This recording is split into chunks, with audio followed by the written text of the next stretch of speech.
على العالمين جميعا وأقامه يوم القيامة للمذنبين المتلبسين الخطائين الهالكين شفيعا. أشهد أن لا إله إلا الله وحده لا شريك له وأشهد أن سيدنا ومولانا محمدا عبده ورسوله. أما بعد فأعوذ بالله من الشيطان الرجيم. بسم الله الرحمن الرحيم. ورفعنا لك ذكرك صدق الله العظيم. إن الله وملائكته يصلون على النبي يا أيها الذين آمنوا صلوا عليه وسلموا تسليما. اللهم صل على روح محمد في الأرواح. اللهم صل على جسد محمد في الأجساد.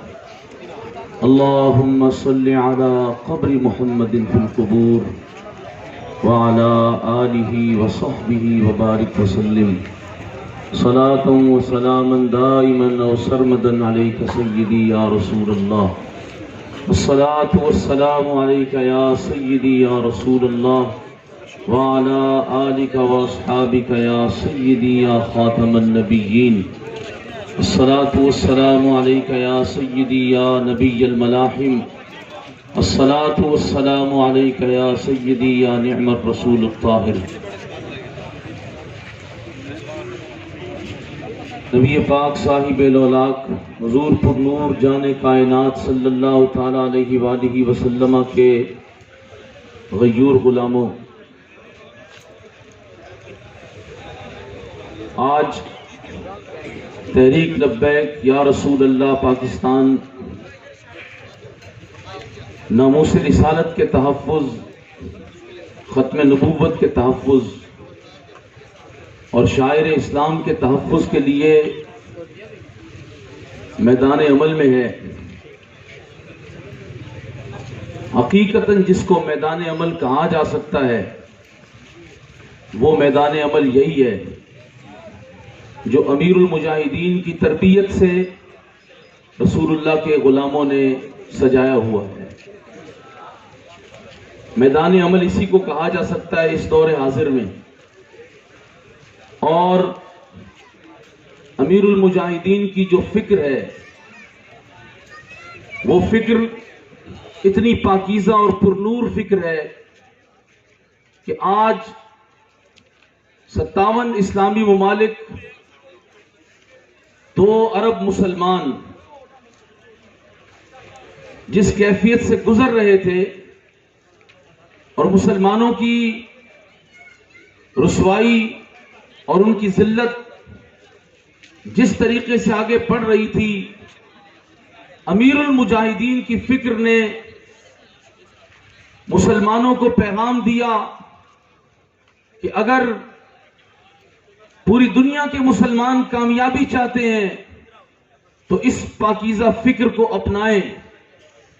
اور یہ فکر وہ فکر ہے جو سیدنا صدیق اکبر نے ہمیں عطا کی ہے، جو فاروق اعظم نے ہمیں عطا کی، جو عثمان غنی ذو النورین نے عطا کی، جو حیدر کرار سیدنا علی المرتضیٰ نے عطا کی۔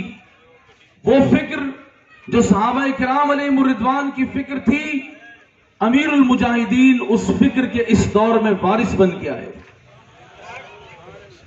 اور امیر المجاہدین نے اس دور میں اسلام کی حقیقی ترجمانی کی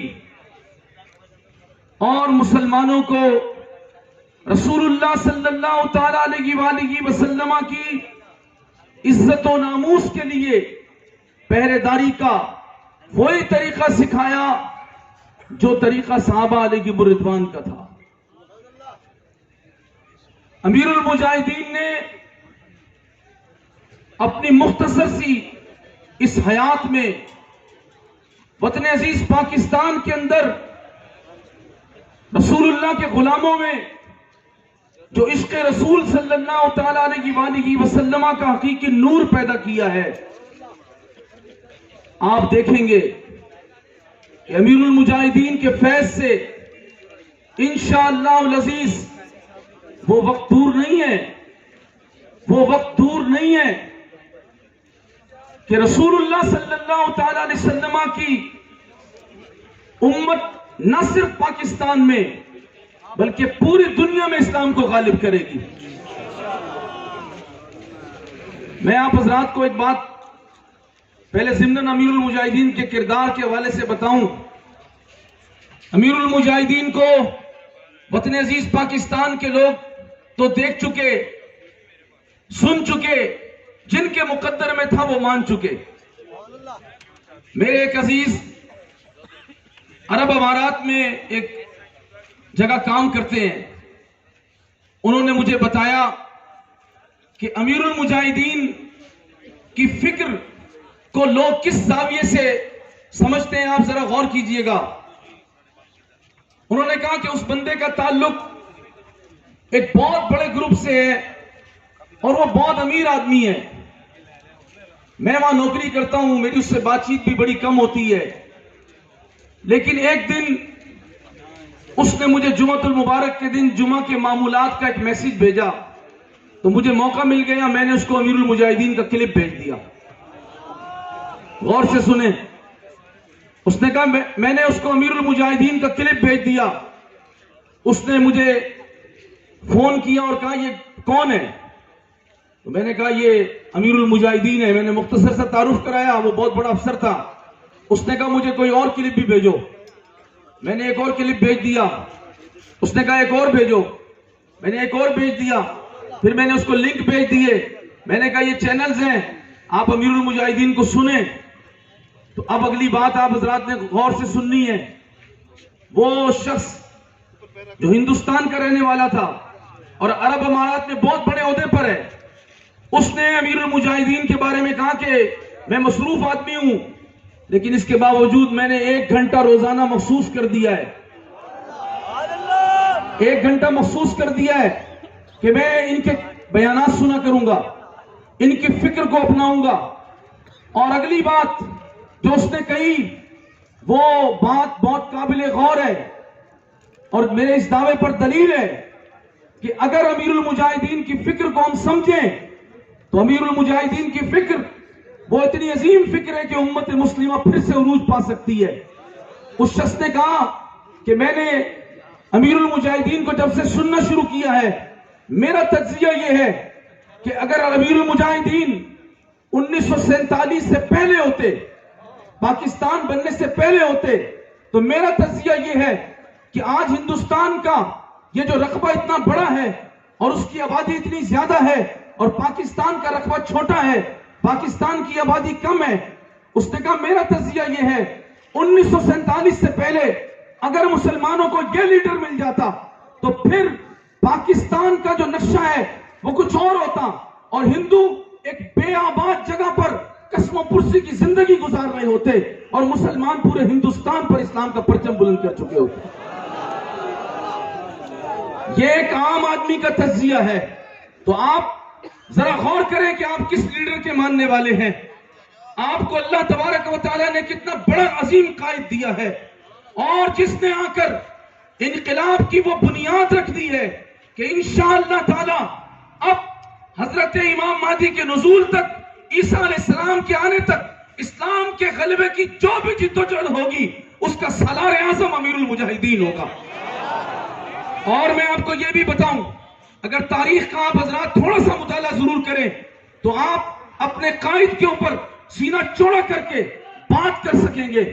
امیر المجاہدین کی سیرت کو اگر آپ سمجھنا چاہتے ہیں اور دور حاضر میں جو لوگ ناموس رسالت کے مسئلے پر مداہنت کر رہے ہیں ان کے کردار کو بھی سمجھنا چاہتے ہیں اور حکومت جو دین کے ساتھ غداریاں کر رہی ہے اس کو بھی سمجھنا چاہتے ہیں، تو میں آپ کو دعوت دوں گا کہ آپ شیخ مجدد الفسانی رحمت اللہ تعالی علیہ کی سیرت، ان کا کردار، ان کی شخصیت کا مطالعہ کریں تو آپ کو پتہ چلے گا کہ حضرت شیخ مجدد الفسانی رحمت اللہ تعالی علیہ کے دور میں اکبر نے جس طرح کا دین ایجاد کرنے کی کوشش کی تھی اور اس کے دربار میں جس طرح کے مولوی بیٹھتے تھے اور پھر ان کے سامنے شیخ مجدد نے جو کلمہ حق بلند کیا تھا، بس یہ 3 باتیں آپ اس کی سمری سمجھیں پوری تاریخ کی، ان کے تحت آپ مطالعہ کریں تو آپ کو پتہ چلے گا کہ آج بھی دین اکبری جو وہ ایجاد کر رہے تھے، مشرف دور سے لے کر آج تک جتنے حکمران آئے،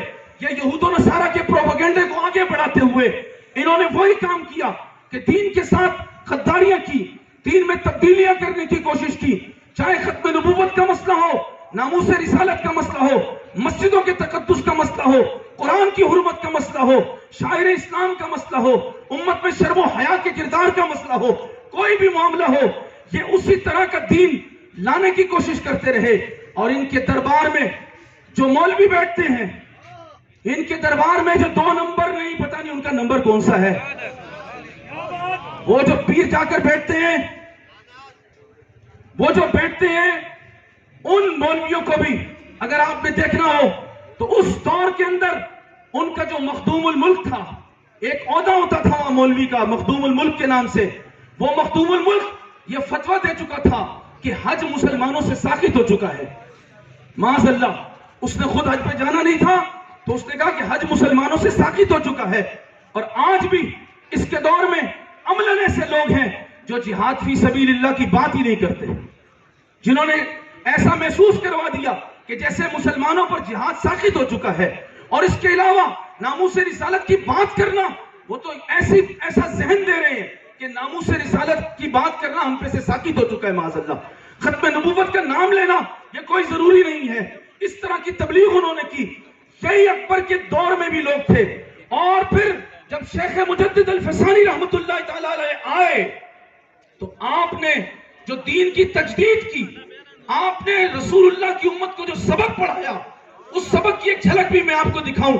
ایک خطیب نے عید الاضحیٰ کے خطبے میں خلفائے راشدین کا نام نہیں لیا، ساون یا قصدن، یہ پتہ نہیں ہے تاریخ میں ساون اس سے ہوا یا قصدن ہوا، اس نے خلفائے راشدین کا صرف نام نہیں لیا۔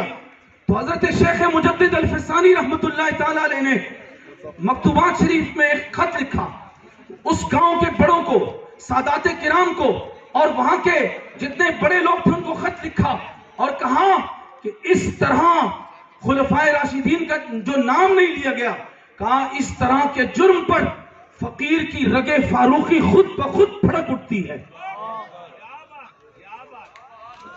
اور آپ نے کہا کہ اس کا سدباب کیا جائے، آئندہ کوئی بندہ ایسا خطیب نہ ہو۔ اب آپ غور کریں، یہ تو ایک خلفائے راشدین کے مقام کی بات تھی، اور جب دین کے دیگر معاملات کی بات آئی تو آپ نے اس دور کا جو نقشہ کھینچا، شیخ مجدد نے فرمایا اس دور میں دینداروں کو رسوا کیا جا رہا ہے اور بے دینوں پہ اعتماد کیا جا رہا ہے۔ تو میں آپ سے پوچھتا ہوں کہ یہ جو دور گزرا امیر المجاہدین کا، کیا یہ ایسا ہی دور نہیں ہے؟ سب سے پوچھ رہا ہوں، نعرے بھی لگوا لیں گے آپ سے، لیکن جو بات پوچھ رہا ہوں اس کا جواب دیں۔ یہ دور ایسا نہیں، اس دور کے یہ مولوی ایسے نہیں، انہوں نے یہی نقشہ، یہی غداریاں دین کے ساتھ نہیں کی۔ اور پھر مجھے یہ بھی بتاؤ، اگر تم دیکھو حقیقت کی نگاہ سے، تو پھر شیخ مجدد کا وارث امیر المجاہدین کی صورت میں نہیں آیا؟ ان کی وہ رسول اللہ کی محبت والی رگ کتنی بھڑکی، اور کس طرح انہوں نے گستاخان رسول کو جواب دیا۔ اور خلفائے راشدین تو خلفائے راشدین ہیں جنہوں نے صحابہ کرام کے خلاف بک بک کی۔ لاکھوں کے مجمع میں بیٹھ کر لوگ اپنی تقریروں کا سر سیدھا کرتے ہیں، مگر امیر المجاہدین کا صرف ایک مشن تھا کہ مجھے رسول اللہ کو راضی کرنا ہے، مجھے حضور علیہ السلام کے صحابہ کی عزت کی بات کرنی ہے۔ تو لاکھوں کے مجمع میں بیٹھ کر امیر المجاہدین نے اتنا بڑا جملہ فرمایا، اور صبح قیامت تک اب جب بھی صحابہ کی بات ہوگی اور تاریخ لکھی جائے گی تو یہ جملہ بھی یہ اپنا اہم کردار ادا کرتا رہے گا۔ اور آپ نے اس وقت فرمایا خلفائے راشدین کے لیے اگر مجدد الفسانی کی رگ فاروقی بھڑکی تو امیر المجاہدین نے پھر جب اس وقت فرمایا مینار پاکستان پر جو صحابہ کو بھونکتے ہیں،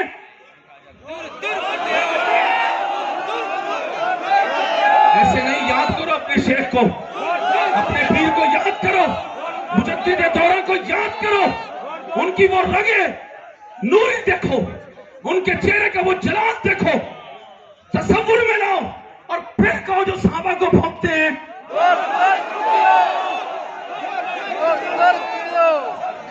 یاد رکھا کرو اپنے امیر المجاہدین کے افکار کو. میں آپ حضرات کو یہ بھی دعوت دوں گا، جمع کریں ان جملوں کو جو امیر المجاہدین نے مختلف اوقات میں فرمائے.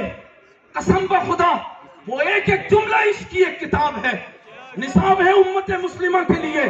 امیر المجاہدین جب فرمایا کرتے تھے کہ عشق اپنے فیصلے کرنے میں خود بڑا دلیر ہوتا ہے. پھر آپ نے دیکھا نہیں کہ ابھی امیر المجاہدین وصال کر چکے، کتنا بڑا صدمہ تھا ہمارے لیے. میں آپ کو بتاتا ہوں، میرے والد گرامی قدر دنیا سے گئے، صدمہ بڑا ہوا تھا، لیکن امیر المجاہدین کے جانے کا جو صدمہ تھا، یہ مجھ جیسے ہزاروں لوگ ہوں گے جو یہی کہیں گے آپ کو کہ امیر المجاہدین کے جانے کا صدمہ ہم سے برداشت نہیں ہو سکا. لیکن یہ بھی تو دیکھو کہ امیر المجاہدین نے تربیت کتنی عظیم الشان فرمائی. ابھی سال پورا نہیں ہوا، کتنی آزمائشیں آئیں، مگر امیر المجاہدین سکھا گئے تھے کہ عشق اپنے فیصلے کرنے میں خود بڑا. پھر اس دلیری نے فیصلے کر کے دکھائے کہ نہیں دکھائے؟ اس دلیری نے یہاں تک پہنچایا. اور پھر امیر المجاہدین فرمانے لگے کہ رسول اللہ کی بات کرنی ہے تو جب ہم یوں کریں گے تو پھر اس میں سارا اسلام آباد بھی آ جاتا ہے. نہیں سمجھے بات آپ؟ یوں کریں گے اس میں سب کچھ آ جاتا ہے، سب کچھ آ جاتا ہے. امیر المجاہدین نے جو کچھ فرمایا اس کو پڑھیں، اس سبق کو یاد رکھیں. وقت قلیل ہے کیونکہ آپ حضرات نے صبح پھر ڈیوٹیاں دینی ہیں انشاءاللہ، اور رات کے جو پہرے دار ہیں ان کی عظمتوں کو تو بڑا سلام ہے. جو رات کے پہرے دار ہیں، جو آج رات رسول اللہ کی عزت کے لیے جاگ کر گزاریں گے، جن کی پلکیں نہیں جھپکیں گی، ان کا مقام بہت اونچا اور بلند ہے. اور انشاءاللہ تعالی یہ پہرا جاری رہے گا، یہ پہرا جاری رہے گا. اور آپ کو کوئی ایک لمحہ بھی ایسا نہیں گزرے گا جب لبیک کی آواز نہیں آ رہی ہوگی. اور میں آپ حضرات کو یہ بات بتا دوں کہ آپ سو رہے ہوں یا جاگ رہے ہوں، اگر آپ اس راہ میں آرام بھی کر رہے ہوں گے تو عالم کفر پر آپ کا رعب و دبدبہ ہے. آپ نے اس کو قائم رکھنا ہے، آپ نے اپنی ہوا کو باندھ کر رکھنا ہے اور جرأت کے ساتھ کھڑے رہنا ہے. اور امیر المجاہدین نے جو ادب ہمیں سکھایا اپنے بزرگوں کا، صرف بزرگوں کا نہیں، بزرگوں کی نسبتوں کا. فرانس کا مسئلہ لوگوں کو سمجھ نہیں آیا، معاذ اللہ، منبر و محراب پر بیٹھ کر، آستانوں میں بیٹھ کر بھی سمجھ نہیں آیا. ہمیں تو امیر المجاہدین نے جس زاویے سے سمجھایا، میں وہ زاویہ آپ حضرات کے سامنے رکھ کے بات ختم کروں گا کہ فرانس میں جو گستاخی ہوئی، لوگ کہتے ہیں کہ وہاں کی نیشنلٹی کا مسئلہ ہے، ان ممالک کی نیشنلٹی کا مسئلہ ہے، اس لیے ہم ناموس رسالت کی بات نہیں کر سکتے. ان ممالک میں ہماری اپروچ کا مسئلہ ہے، اس لیے ہم ناموس رسالت کی بات نہیں کر سکتے. معاذ اللہ، ہم ختم نبوت کی بات نہیں کر سکتے، معاذ اللہ. مگر قربان امیر المجاہدین کے، اور قسم بخدا مجدد کی شان بھی یہی ہے. اگر امام احمد رضا کو ہم نے مجدد مانا تو اس لیے مانا، ویسے تو امام احمد رضا وہ ہیں جن کو ان کے مریدوں نے مجدد نہیں کہا، بلکہ ان کو حضرت شرف الدین یحییٰ منیری رحمت اللہ تعالی علیہ کے دربار میں 5000 علماء نے اس وقت مجدد کہا تھا جب ان کی 300 کتابیں بازار میں آ چکی تھی. امام احمد رضا وہ ہیں. امام احمد رضا فاضل بریلوی نے جو فکر دی تھی، مجدد کا کام بھی یہی ہوتا ہے کہ وہ دین کی جب تجدید کرتا ہے، دین کی جب تجدید کرتا ہے تو پھر وہ پچھلے مجدد کے افکار کو بھی برقرار رکھتا ہے. یہ بات یاد رکھیے گا. تو امیر المجاہدین نے ہمیں ادب سکھایا، اور وہ کس زاویے سے سکھایا، وہ زاویہ آپ حضرات کو سمجھنا ہے. میں صرف آپ کی فکر بتانے کے لیے حاضر ہوا تھا. آپ کی فکر کا زاویہ کتنا عظیم ہے کہ فرانس میں جب گستاخی ہوئی، آپ کراچی تشریف لائے، امیر المجاہدین کے سامنے اس وقت بھی ہزاروں عاشقان رسول موجود تھے، اور پوری دنیا کا میڈیا امیر المجاہدین کو اس وقت سن رہا تھا کہ آج 15 تاریخ کی کال امیر المجاہدین دینے جا رہے ہیں، کیا ہونے والا ہے، آج کے خطاب میں کیا ہوگا. امیر المجاہدین نے اس وقت ایک بات ہمیں سکھائی، پڑھائی، اور وہ ہمیں یاد کرنی ہوگی. آپ نے پوری دنیا میں سارے مولویوں کو بتایا کہ رسول اللہ سے وفا ایسے کی جاتی ہے. فرانس کی حیثیت کیا ہے؟ فرانس کا کیپٹل پیرس ہے، اور پیرس کی حیثیت کیا ہے جس کے لیے دنیا کے لوگ ایڑیاں رگڑ کے مر جاتے ہیں. آپ نے فرمایا اور گستاخو سنو, فرانس کی حیثیت ہمارے نزدیک کیسی ہے؟ فرمایا غوث اعظم سیدنا شیخ عبد القادر جیلانی, محبوب سبحانی, غوث الثقلین, کریم الطرفین رضی اللہ تعالیٰ عنہ. فرمایا ان کا شہر بغداد نہیں, اس بغداد معلیٰ کا جو کتا ہے اس کتے کے پیشاب کے برابر بھی ہمارے نزدیک فرانس کی حیثیت نہیں.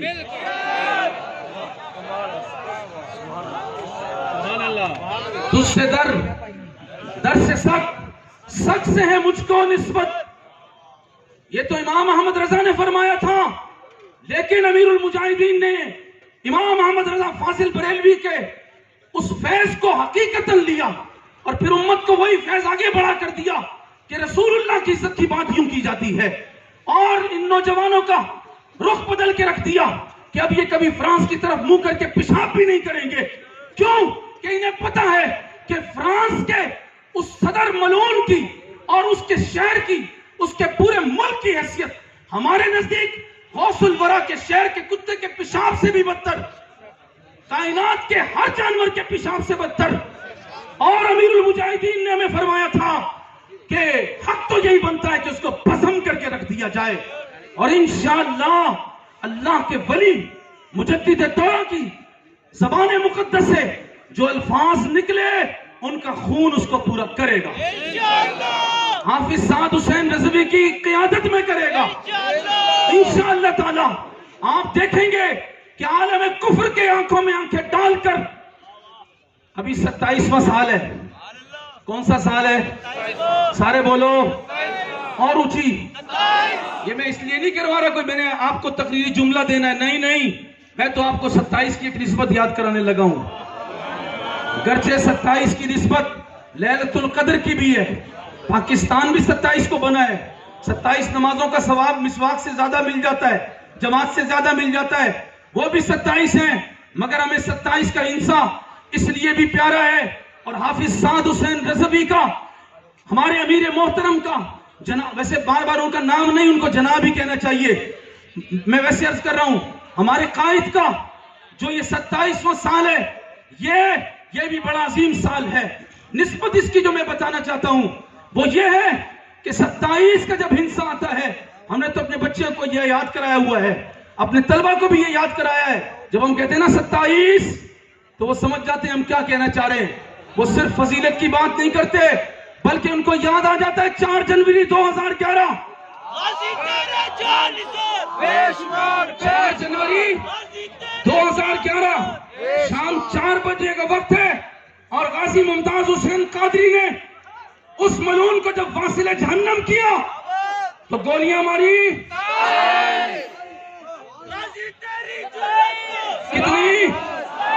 کتنی ہمارے قائد محترم کی عمر کا 27واں سال بھی انشاءاللہ تعالی گستاخان رسول کے لیے واصل جہنم ہونے کا سال ہوگا. ہم بھی ایسے سالگرہ مناتے ہیں, کوئی منا کے دکھائے, سمجھ آ رہی ہے بات؟ ہم یوں مناتے ہیں کہ ہم جرأت کی بات کریں گے, سطوت کی بات کریں گے, ہمت کی بات کریں گے, اور الحمدللہ جہاد فی سبیل اللہ کی بات کریں گے. ہمیں تو ہمارے استاد محترم سکھا گئے, شاید لوگ سوئے ہوئے ہیں لیکن جو جاگ رہے ہیں وہ پیغام پہنچا دیجئے گا. لوگ تانا دیتے تھے کہ یہ 12 دن کے عاشق ہیں, یہ 12 ربیع الاول 12 دن بنا کے چراغاں کر کے جھنڈے ہاتھ میں لے کے جھوم کے فارغ ہو جاتے ہیں, لیکن تحریک لبیک یا رسول اللہ نے یہ ثابت کر دیا کہ نہیں, ہم 12 دن کے عاشق نہیں, ہم 12 مہینے کے بھی عاشق نہیں, ہم تو ہر سانس میں, ہر کھڑی میں لبیک یا رسول اللہ کا نعرہ لگا کر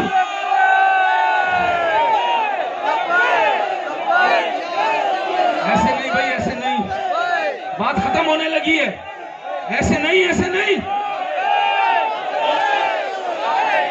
یہ تو برف میں آگ لگانے والی بات ہو سکتی ہے. ہم نے اس اعتراض کا جواب دے دیا کیونکہ ہمارے قائد امیر المجاہدین, ہمارے رہنما, ہمارے رہبر جناب حافظ سعد حسین رضوی, وہ ہر لمحہ یہ جواب دے رہے ہیں کہ ہم 12 دن کے عاشق نہیں, ہم فیض آباد میں بھی تھے, ہم 12 دن کے عاشق نہیں, ملونہ کے جانے پر بھی کھڑے تھے, ہم 12 دن کے عاشق نہیں. آج بھی دیکھو 12 ربیع الاول تو گزر گیا.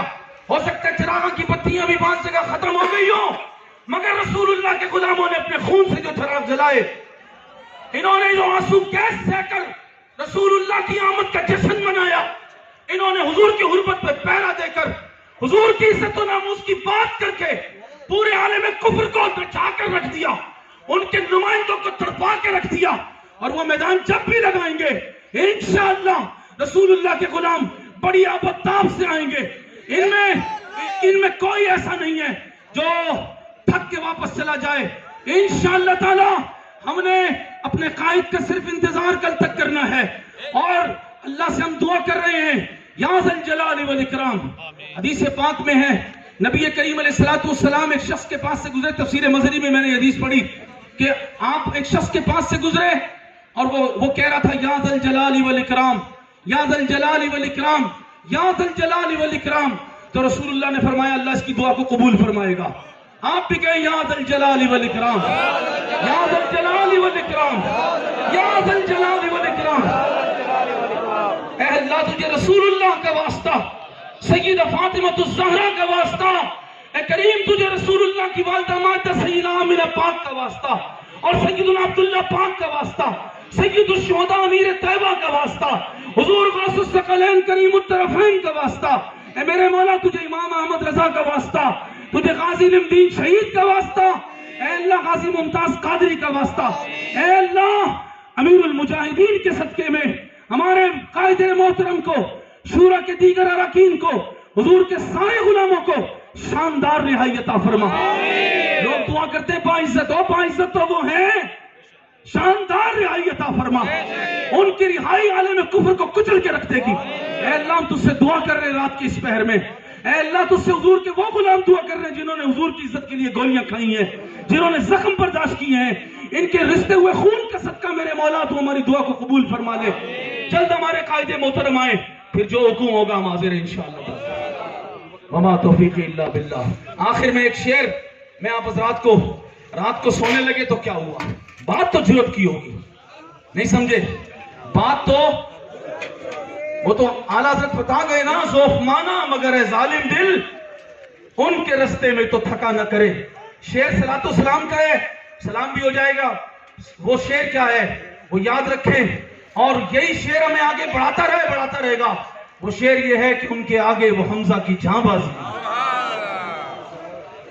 ان کے آگے وہ حمزہ کی شیر قرآن سطوت پہ لاکھوں سلام، شیر قرآن سطوت پہ لاکھوں سلام، شیر قرآن سطوت پہ مصطفیٰ جان رحمت پہ لاکھوں سلام، شم بزم ہدایت پہ لاکھوں سلام.